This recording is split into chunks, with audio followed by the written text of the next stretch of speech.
आइए दोस्तों, मैं सुबोध कुमार आपका स्वागत करता हूं आपका अपना YouTube चैनल जिसका नाम है जीके भारत बिहार पर। तो आज हम पढ़ेंगे ज्योग्राफी का एक चैप्टर जिसका नाम है वायुमंडल। क्योंकि वायुमंडल से जो है बहुत सारे प्रश्न बनते हैं जो कि एग्जाम में पूछे जाते हैं। अगर हम इसका एक बार अच्छी तरीके से अध्ययन कर लें, समझ लें, तो इनसे जो है आने वाले कोई भी प्रश्न जो है एग्जाम में नहीं छूटेगा। कुछ प्रश्नों में क्या होता है, कन्फ्यूजन होता है, तो वह भी कन्फ्यूजन जो है आज इस वीडियो के माध्यम से आपका क्लियर हो जाएगा। तो बने रहिएगा मेरे साथ वीडियो के अंतिम तक। और वीडियो अच्छा लगता है तो चैनल को सब्सक्राइब, शेयर और लाइक जरूर करिएगा। तो आइए स्टार्ट करते हैं। वायुमंडल, एटमॉस्फेयर। तो वायुमंडल, सबसे पहले कि वायुमंडल की परिभाषा क्या है। तो पृथ्वी के चारों ओर पाए जाने वाले गैसीय आवरण, पृथ्वी के चारों ओर पाए जाने वाले गैसीय आवरण जो कि पृथ्वी का अंग है और पृथ्वी को क्या है, चारों तरफ से घेरे हुए है।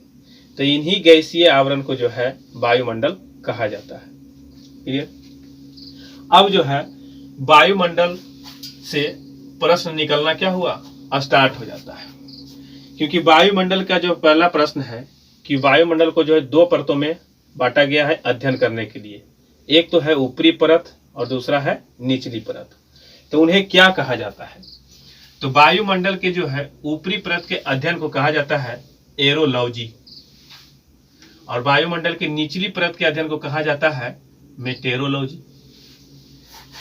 ऊपरी परत के अध्ययन को कहा जाता है एरोलॉजी और निचली परत के अध्ययन को कहा जाता है मेटेरोलॉजी। एरोलॉजी का अगर हिंदी में बोला जाए तो वायु विज्ञान और मेटेरोलॉजी का जो है ऋतु विज्ञान होता है। क्लियर। तो वायुमंडल के ऊपरी परत का अध्ययन एरोलॉजी और निचली परत का अध्ययन मेटेरोलॉजी। क्लियर है। अब आइए दोस्तों अगला प्रश्न। वायुमंडल में क्या है, बहुत सारे गैसें हैं। वायु क्या है, एक मिश्रण है और इन मिश्रण में जो है बहुत सारे गैसें पाई जाती है, जिसमें जो है कुछ मुख्य गैसें हैं जिनका नाम आपको याद रखना है और साथ ही साथ उनकी जो है मात्रा कितनी है, उनका परसेंटेज आपको याद करना है।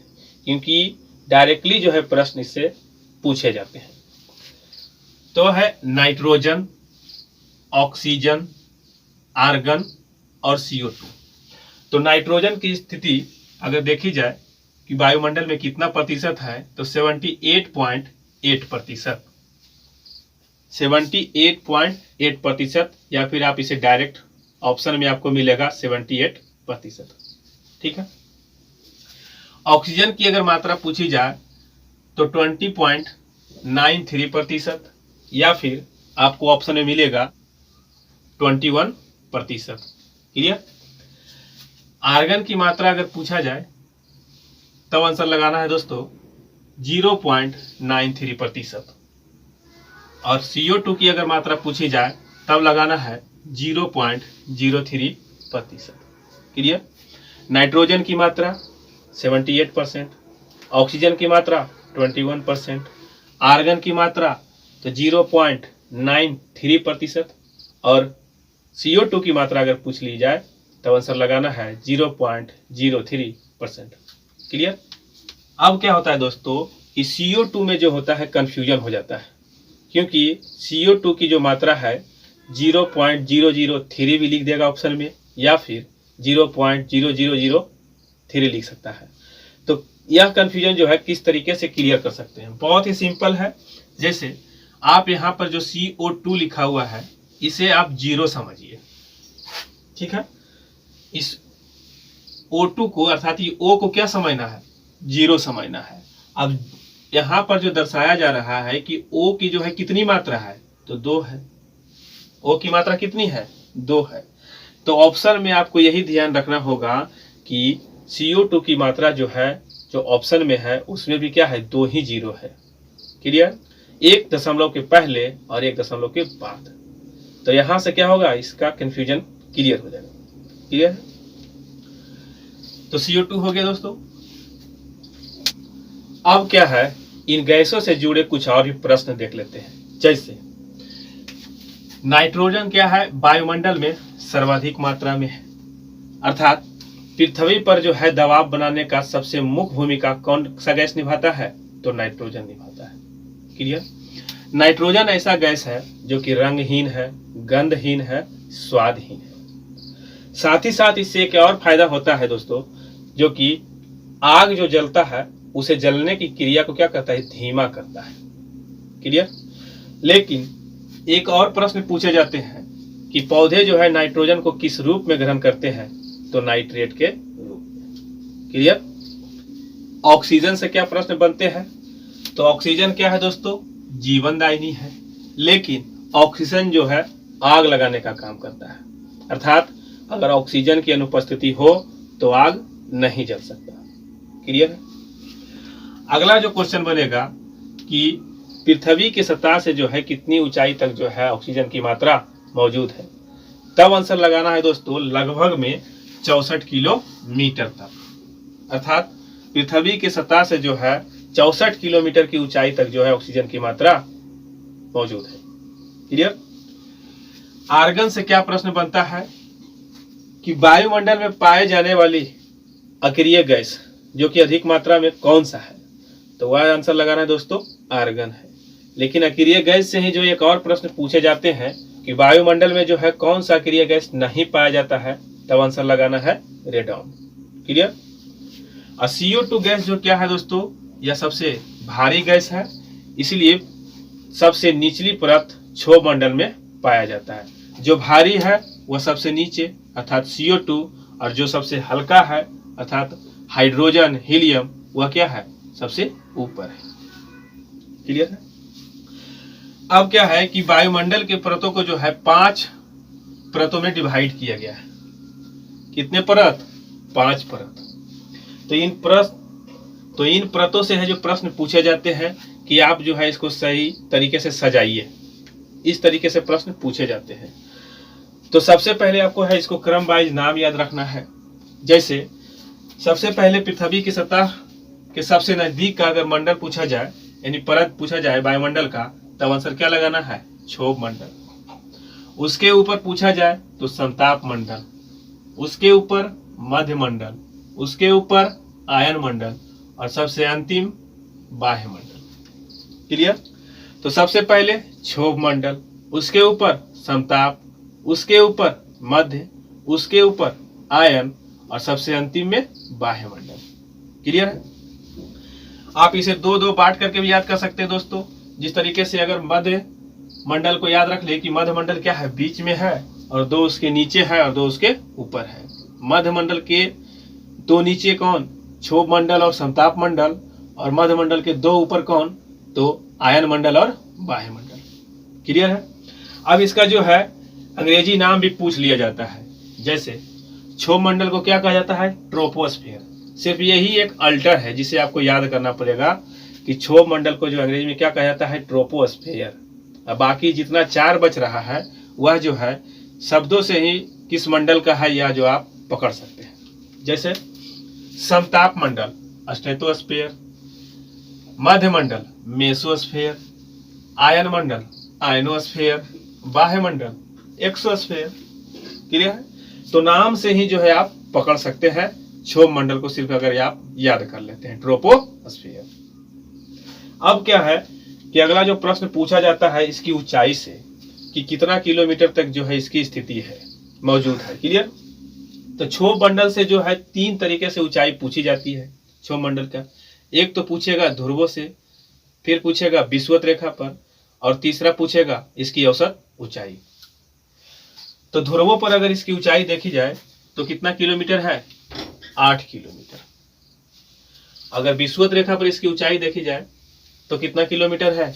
18 किलोमीटर है। यानी विषुवत रेखा और ध्रुव के बीच कितना किलोमीटर का फासला है? 10 किलोमीटर का फासला है। इसकी औसत ऊंचाई अगर पूछ ली जाए तो कितना है? तो 14 किलोमीटर। क्लियर? ध्रुवों पर 8, विषुवत रेखा पर कितना? 18, और औसत ऊंचाई 14 किलोमीटर। क्लियर? अब जो है क्या दोस्तों, इनसे कुछ प्रश्न पूछे जाते हैं जिन्हें आपको याद रखना है। बहुत ही सिंपल है। जैसे सबसे हाईलाइटेड प्रश्न है कि पृथ्वी का सबसे नजदीक का मंडल कौन सा है, तो आंसर लगाना है क्षोभ मंडल। क्लियर। उस मंडल का नाम बताइए जहां पर जो है मौसमी घटनाएं होती है, अर्थात आंधी, तूफान, जाड़ा, बरसात, इन ऐसी जो है घटनाएं जो है किस मंडल में होती है, तो मात्र एक ही मंडल है और वह है क्षोभ मंडल। क्लियर। इस मंडल में जो है आंधी, तूफान, मौसम जैसी घटनाएं जो घटती है, जिसके कारण इसका एक नाम भी दिया गया है, इसे क्या कहा जाता है, संवहन मंडल। तो संवहन मंडल किस मंडल को कहा जाता है, तो क्षोभ मंडल को ही कहा जाता है। क्लियर। अब क्या होता है दोस्तों कि गर्मी में जो है इसकी ऊंचाई बढ़ती है, गर्मी में जो है इसकी ऊंचाई बढ़ती है, और ठंडी में जो है इसकी ऊंचाई क्या होती है, घट जाती है। क्यों? क्योंकि क्या है ये तो एक गैसों का परत है। तो गर्मी में क्या होता है, गैस फैलता है, और फैलने के कारण क्या होता है, उसकी ऊंचाई बढ़ जाती है, और ठंडी में जो है गैस सिकुड़ जाता है, जिसके कारण इसकी ऊंचाई घट जाती है। ठीक है। तो गर्मी में फैलेगा अर्थात इसकी ऊंचाई क्या होता है, बढ़ता है, और ठंडी में घट जाता है। किसका? क्षोभ मंडल का। और भी एक प्रश्न पूछे जाते हैं कि 165 मीटर की ऊंचाई पर जो है इसका जो है कितना डिग्री सेल्सियस तापमान जो है कम हो जाता है, तो 1 डिग्री सेल्सियस जो है तापमान कम हो जाता है। और यदि आप जो है 1 किलोमीटर की ऊंचाई तक अगर जाते हैं तो 6.4 डिग्री सेल्सियस इसका जो तापमान कम हो जाता है। अब ऐसा क्यों?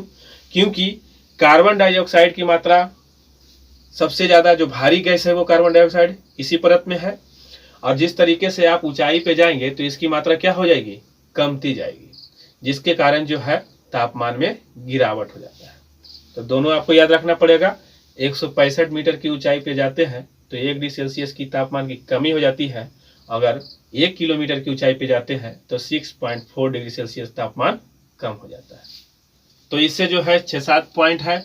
जिस तरीके से हम इसे लिखे हैं दोस्तों, इसी तरीके से जो है क्या है, आप भी अपने जो है नोटबुक में लिखें, और इनसे आने वाले जितने भी प्रश्न हैं उन्हीं परत के अंदर लिखें, ताकि जो है रिवीजन करना आसान हो जाए, और एग्जाम से पहले अगर आप एक बार उसे देख लेते हैं तो आपसे जो है एक भी प्रश्न जो है गलत नहीं होगा। अगला जो है क्षोभ मंडल के ऊपर का मंडल कौन सा है, समताप मंडल। ये बहुत ही और ही आसान है दोस्तों। इसमें क्या है कि सबसे पहले पूछेगा प्रश्न जो सबसे ज्यादा पूछा जाता है रिपीटेड, कि जो है वायुयान उड़ाने के लिए कौन सा मंडल जो है अच्छा माना जाता है, तो आंसर है समताप मंडल। क्यों? क्योंकि इस मंडल में जो है मौसम संबंधी कोई भी घटना नहीं होती है। क्लियर। तो वायुयान उड़ाने के लिए इसे जो है आदर्श मंडल माना जाता है। किस मंडल को? समताप मंडल को। अब क्या होता है कि इसमें मौसम संबंधी कोई भी घटना नहीं होती है, इसीलिए जो है आदर्श मंडल माना जाता है वायुयान उड़ाने के लिए। अब क्या है दोस्तों कि समताप मंडल के ऊपरी परत में जो है, समताप मंडल के जो है ऊपरी परत में जो है ओजोन मंडल पाया जाता है। ठीक है। क्लियर। अब ओजोन मंडल से क्या प्रश्न बनेंगे? ओजोन परत जो है क्या है दोस्तों कि सूर्य से आने वाली जो है अल्ट्रावायलेट किरण अर्थात परावैंगनी किरण से क्या करता है, पृथ्वी का जो है तो अच्छा करता है। क्योंकि अगर ये ओजोन परत नहीं हो तो सूर्य से आने वाली जो है परावैंगनी किरण जो है पृथ्वी पर पहुंच जाएगी, और जिसके कारण क्या हो जाएगा, बहुत सारे जो है रोगों का जन्म हो जाएगा, और वो भी घातक रोग जैसे कैंसर, त्वचा कैंसर, इस तरीके का जो है बीमारी फैल जाएगा। तो एक तरीके से जो है ओजोन मंडल जो क्या है हमारी सुरक्षा के लिए बहुत जरूरी है। तो किस मंडल में है? समताप मंडल में है। ओजोन के संरक्षण के लिए जो है क्या होता है दोस्तों, एक बैठक होता है, एक बैठक पर एक समझौते पर हस्ताक्षर होता है, जिसे कहा जाता है मॉन्ट्रियल प्रोटोकॉल। तो मॉन्ट्रियल प्रोटोकॉल का संबंध किससे है? तो ओजोन लेयर से। ठीक है। तो मॉन्ट्रियल प्रोटोकॉल का जो है समझौता कब हुआ था, अर्थात बैठक कब हुआ था, यह भी प्रश्न पूछे जाते हैं, तब आंसर लगाना है दोस्तों 1987। क्लियर।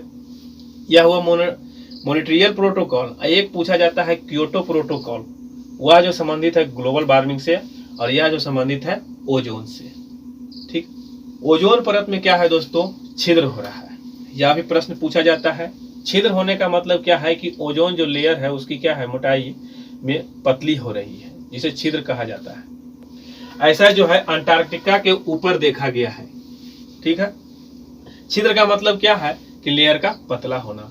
इसका कारण है क्लोरोफ्लोरोकार्बन अर्थात क्लोरीन, वैसा उपकरण जिन्हें क्षोभ मंडल में उपयोग करते हैं, और वहां उससे क्या है क्लोरोफ्लोरोकार्बन निकलता है अर्थात क्लोरीन गैस निकलता है, और जो कि ओजोन मंडल की परत को क्या करता है, पतला कर देता है। इसीलिए ओजोन परत की सुरक्षा के लिए जो है हर एक साल अर्थात प्रति वर्ष जो है 16 सितंबर को जो है ओजोन संरक्षण दिवस मनाया जाता है। यह भी प्रश्न पूछा जाता है कि ओजोन दिवस कब मनाया जाता है, तो 16 सितंबर को।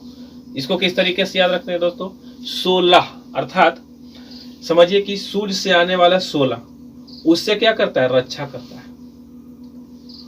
सूर्य से आने वाला जो 16 है उससे क्या कर रहा है, रक्षा कर रहा है, यानी कि जो सूर्य का सितम है उससे क्या कर रहा है, आपको बचा रहा है। इसलिए 16 से 16 याद रखना है, और सितम से क्या रखना है, सितंबर, तो 16 सितंबर याद हो जाएगा। क्लियर। अगला क्या है दोस्तों कि ओजोन परत की मोटाई जो है किसमें मापी जाती है, यह भी प्रश्न पूछे जाते हैं, तो आंसर लगाना है डॉप्सन। क्लियर। जितना आपको प्रश्न समताप मंडल से नहीं पूछा जाता, उससे कई ज्यादा प्रश्न जो है आपको ओजोन मंडल से पूछे जाते हैं। ठीक है। पृथ्वी की सतह से अगर इसकी ऊंचाई पूछ ली जाए तब लगाना है कितना किलोमीटर, 15 से 35 किलोमीटर के बीच, 15 से 35 किलोमीटर। समताप मंडल की अगर ऊंचाई पूछ ली जाए कितना किलोमीटर, तब लगाना है जिस तरीके से विषुवत रेखा से क्षोभ मंडल की जो ऊंचाई थी वह कितना ऊंचाई था, 18 किलोमीटर, और 18 से लेकर 50 किलोमीटर के बीच यह जो है समताप मंडल फैला हुआ है। क्लियर। अब आए दोस्तों, अब देखते हैं समताप मंडल के जस्ट ऊपर का मंडल जिसे क्या कहा जाता है, मध्य मंडल। तो मध्य मंडल से बहुत सारे प्रश्न नहीं पूछे जाते, सिर्फ 2-3 आपको याद रखना है। जैसे कि मध्य मंडल जो है यहाँ पर जो है तापमान माइनस में चला जाता है, -100 डिग्री सेल्सियस जो है तापमान यहाँ पर चला जाता है। तो एक प्रश्न पूछे जाते हैं कि बताइए कि वायु के परत का ऐसा कौन सा मंडल है जो कि जिसका तापमान माइनस में चला जाता है, अर्थात सबसे ठंडा जो है मंडल है। तब आंसर लगाना है क्या, मध्य मंडल। और दूसरा प्रश्न जो है उल्का संबंधी घटना, उल्का संबंधी घटना जो है किस मंडल से संबंधित होता है, किस मंडल में होता है, तब आंसर लगाना है मध्य मंडल में। और मध्य मंडल की अगर ऊंचाई पूछ ली जाए कि कितना तक फैला हुआ है दोस्तों, तब आंसर लगाना है 50 से लेकर 80 किलोमीटर। ठीक है। अब आइए देखते हैं आयन मंडल। आयन मंडल से ही प्रश्न पूछे जाते हैं। जैसे यह जो आयन मंडल, नाम ही आयन मंडल है, इस मंडल में क्या पाया जाता है, आयनिक गुण पाया जाता है, जिसके कारण जो है पृथ्वी से जाने वाली रेडियो तरंगे क्या हो जाती है, इन्हीं आयन मंडल में अर्थात आयनिक गुण पाए जाने के कारण यह जो रेडियो तरंगे को क्या करती है, परिवर्तित कर देती है। तो रेडियो तरंगे परिवर्तित किस मंडल से होती है, तो आंसर लगाना है आयन मंडल से। क्लियर। रेडियो, टीवी, जितने भी इलेक्ट्रॉनिक उपकरण चलाते हैं तो उनका संबंध जो है कहां से होता है, तो आयन मंडल से। क्लियर है। अगला प्रश्न कि कॉस्मिक किरण किस मंडल में पाया जाता है, तो आंसर लगाना है आयन मंडल से। ठीक है। अब आइए दोस्तों देखते हैं कि आयन मंडल की जो ऊंचाई कहां से कहां तक फैला हुआ है। तो 80 से लेकर 640 किलोमीटर के बीच, 80 से लेकर 640 किलोमीटर के बीच की जो स्थान है, जो क्षेत्र है, उसमें फैला हुआ क्या, आयन मंडल। अब आते हैं देखते हैं बाह्य मंडल, जो अंतिम मंडल है। इसकी अगर ऊंचाई पूछ ली जाए तो निश्चित नहीं की जाती है। 640 किलोमीटर के बाद जो भी स्थान है वह बाह्य मंडल कहलाता है। इसकी ऊंचाई कहां तक है यह निश्चित नहीं किया गया। इनसे कुछ प्रश्न पूछे जाते हैं कि सबसे हल्की गैस किस मंडल में पाया जाता है, तो बाह्य मंडल में लगाना है। हल्की गैस है कौन सा, तब लगाना है हाइड्रोजन, हीलियम। हाइड्रोजन को जो है हल्की गैस बोला जाता है, और हाइड्रोजन को क्या है, भविष्य का ईंधन भी कहा जाता है। ठीक है। तो हाइड्रोजन, हीलियम सब बाह्य मंडल में। अब क्या होता है दोस्तों कि उपग्रह से संबंधित कुछ प्रश्न पूछे जाते हैं। उपग्रह जो होते हैं 2 प्रकार के, एक होते हैं ध्रुवीय कक्षा के और दूसरे जो होते हैं भूस्थैतिक कक्षा के उपग्रह। ये दोनों प्रकार के उपग्रह जो है बाह्य मंडल में छोड़े जाते हैं। तो दोनों प्रकार के उपग्रह के लिए एक दूरी निश्चित की गई है। अगर ध्रुवीय कक्षा के उपग्रह की ऊंचाई अगर पूछ ली जाए कि कितना किलोमीटर पे छोड़ा जाता है, तब आंसर लगाना है दोस्तों 700 से 1100 किलोमीटर के बीच। क्लियर? अगर भूस्थैतिक उपग्रह की बात पूछे तब आंसर लगाना है 36,000 किलोमीटर। तो इन दोनों में सबसे ज्यादा हाईलाइटेड यही है कि भूस्थैतिक उपग्रह जो है कितना किलोमीटर ऊंचाई पे छोड़े जाते हैं, तो आंसर लगाना है 36,000 किलोमीटर। और यह प्रश्न जो है कई बार पूछे भी गए हैं। अब कभी कभी कंफ्यूजन हो जाता है कि ये जो है ध्रुवीय उपग्रह या जो संचार उपग्रह है, कई बार क्या होता है कि संचार उपग्रह से लेकर जो प्रश्न पूछे जाते हैं कि किस मंडल में छोड़े जाते हैं, तो कंफ्यूजन हो जाता है कि आयन मंडल ऑप्शन लगाएं या फिर बाह्य मंडल लगाएं। ऑप्शन में अगर बाह्य मंडल और आयन मंडल दोनों है तब आंसर लगाना है बाह्य मंडल। अगर ऑप्शन में बाह्य मंडल नहीं है तब आंसर लगाना है आयन मंडल। क्लियर? तो इस बात को क्या है ध्यान में रखना है।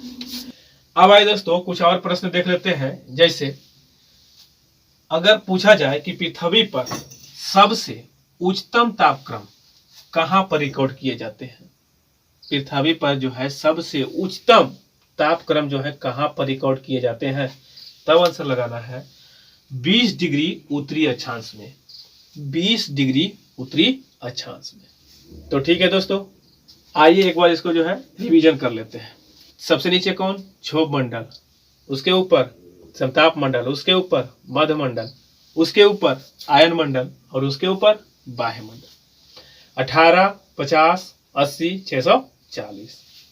नाइट्रोजन 78%, ऑक्सीजन 21%, आर्गन 0.93% और एक CO2 कितना प्रतिशत, कमेंट में जरूर लिखिए। तो ठीक है दोस्तों, आज के लिए इतना ही रखते हैं। इस वीडियो को जो है 1 से 2 बार जरूर देखें और देखने के बाद जो है एक बार पेन डाउन जरूर कर लें। वीडियो अच्छा लगा है तो वीडियो को जो शेयर जरूर करिएगा और चैनल पे नए थे तो चैनल को सब्सक्राइब कर लीजिए, क्योंकि प्रत्येक दिन जो है रात 9 बजे वीडियो अपलोड होता है। तो हमसे जुड़े रहें। तो पूरा वीडियो देखने के लिए धन्यवाद।